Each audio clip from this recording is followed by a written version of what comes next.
निक्कू शर्मा जी गोवर्धन से। श्री हरिवंश गुरुदेव भगवान आपके चरणों में कोटि कोटि प्रणाम। श्री सदगुरु भगवान, हमारी कोई संतान नहीं है, इस बात से मुझे कभी दुख नहीं होता, जबकि खुशी सी होती है कि मेरे साधन भजन में कोई समस्या नहीं है। मेरी धर्मपत्नी भी खुश थी, लेकिन गुरुदेव भगवान, महाभारत के एक प्रसंग में आपसे सुना कि बिना संतान के जीवन व्यर्थ है। तब से मेरी पत्नी व्याकुल है। गुरुदेव कुछ मार्गदर्शन करें कि उसी मन में निश्चिंत। उत्तर नहीं था, फिर उसे सुन लीजिए।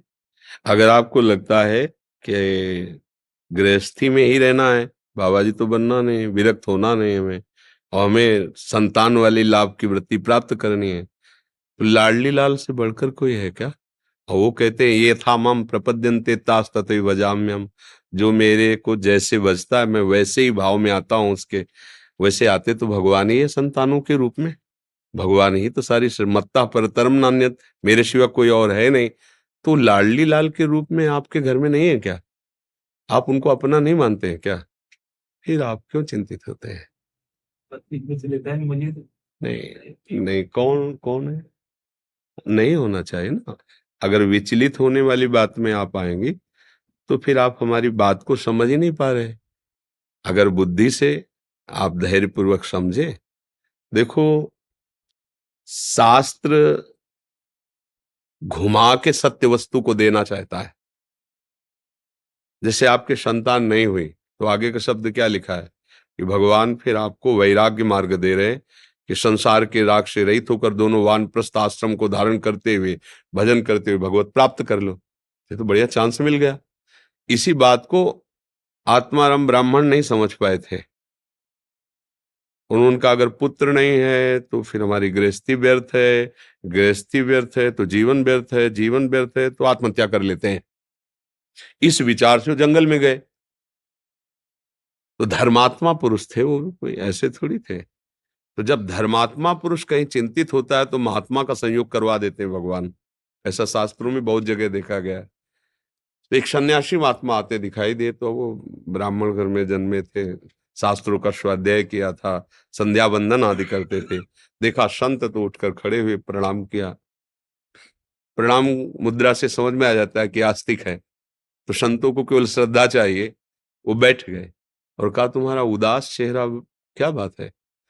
उनका भगवान, सब कुछ है आपकी कृपा से, संपत्ति है, सब है, पर हमारे संतान नहीं।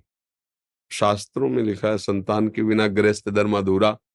फिर बार बार हृदय जलता है कि जीवन व्यर्थ। उन्होंने समझाया कि तुम्हारे भाग्य में 7 जन्म तक संतान का योग्य नहीं। तुम्हारे ऐसे अपराध हैं कि तुम्हारे संतान योग नहीं है। आप लोग ही अपराध कर देते हो, कोई दूसरा नहीं। गर्भ में देखा बेटी, हत्या करा दी। ये जन्म तो कष्ट में जाएगा, अगले जन्म में गर्भ ही नहीं धारण कर पाओगे। गर्भ में ही कोई संतान ही नहीं आएगी, कर लो उपाय। क्योंकि तुमने गर्भ का ही तो नाश किया, भ्रूण हत्या, उसकी तुम्हें जरूरत है नहीं, हटा दिया। कितने ऐसी माताएं बहनें जो ईमानदारी से देखे कितनी गर्भ हत्याएं करवाई। अब आगे जब उनका दंड मिलेगा तो तुम भगवान को कोसोगे। एक तो तुमने अपनी इच्छा से नष्ट किया, लड़की या जान करके या अपने योग्य न जानकर, और एक पैदा होगा योग्य और फिर वो नष्ट होगा। फिर अब अब भोगो। ये सब विधान है, वो जानते नहीं। अब उन्होंने जब बहुत हठ किया, नहीं माना, तो एक फल दिया और कहा अपनी पत्नी को खवा देना, इससे बालक होगा। बड़ी खुशी हुई, आ गए, पत्नी को दिया। जब भाग्य में नहीं है तो कैसे स्वीकार? तो उसने कहा कि खा लेंगे। लेकिन कहा अभी तो ऐसे थोड़ी पाया जाता है। संत महापुरुषों का प्रसाद नहा धो के, हम आप विश्वास नहीं करते। तो कहा ठीक है, अच्छा पा लेना। और उसने अपनी बहन को बुलाया, उसी गांव में भी आई थी। तो कहा हमें तो बहुत डर लगता है, फल खाएंगी पेट बढ़ेगा, और कहीं आग लग गई तो गर्भवती स्त्री दौड़ कैसे पाएगी। मतलब कितनी को बातें हैं ऐसे। तो हमारी तो खाने की इच्छा नहीं। तो बोली दीदी तुम मत पाना, मेरे गर्भ है, तुम नाटक करना कि हमारे पेट है, गर्भ में बालक है, और ये परीक्षा के लिए गौ को खवा दो। तो उसने ऐसा ही किया, वो फल गौ को पवा दिया। अब उसको नाटक करती रही कि हाँ हमारे गर्भ है, और जब उसके बच्चा हुआ तो बच्चा मंगवा लिया, बोले बच्चा हुआ, और दासियों को पैसा दे दिया। ब्राह्मण बड़ा खुशी हुआ, और उनकी पत्नी का नाम धुंधुली था तो इसलिए उसका नाम धुंधकारी रख दिया। और ठीक समय पे गौ के बच्चा हुआ, तो कान तो गौ जैसे और बालक स्वरूप बड़ा आश्चर्य। ब्राह्मण बोले हमारे तो भाग्य खुल गए, पहले हमारे ही बच्चा नहीं होता था, अब गौ के भी मनुष्य जैसा बच्चा हुआ। वो बड़े आनंदित थे। उसका नाम गोकर्ण रखा जो संत प्रसाद से, और इनका नाम धुंधकारी रखा। चरित्र है भागवत में प्रारंभ में। वो बचपन से इतना दुष्ट निकला कि खेलते हुए बच्चों को उठा के कुआं में फेंक देता। क्या क्या अत्याचार। जब बड़ा हुआ तो 5 वेश्याओं को संग रखता और सब आतंक, मतलब इतना पीटा अपनी माँ को कि वो कुएं में गिर के मर गई। हाँ, अत्याचार। अब तो उनको लगा कि इससे तो अच्छा है संतान न होते। और वो बचपन से ही भगवत प्रदत्त संत स्वरूप ही थे। वो तो तीर्थ यात्रा को गए थे, लौट के जब आए तो चरणों में गिर करके उन्होंने कहा बेटा गोकर्ण अब तो हमारा सर्वनाश हो गया। बोले पिताजी अभी एक उपाय है, भगवान का आश्रय लेकर और अब भाग जाओ यहां से आप, और एकांत में श्री कृष्ण का भजन करो और भागवत के 10वें स्कंद का पाठ करो। बहुत जल्दी आपको भगवत प्राप्ति हो जाएगी। जो श्लोक धर्मम भज सततम त्यज लोक धर्मान उपदेश किया, वो वहां से चले। इस प्रसंग से सीख मिली कि यदि हमारे गर्भ से संतान नहीं है तो नहीं है। अब हम भाव से भगवान को मान लेते हैं, मेरे हैं, वही मेरे माता, वही मेरे पुत्र हैं, वही मेरे पिता हैं, वही मेरे रिश्ते नातेदार, सब हो गया।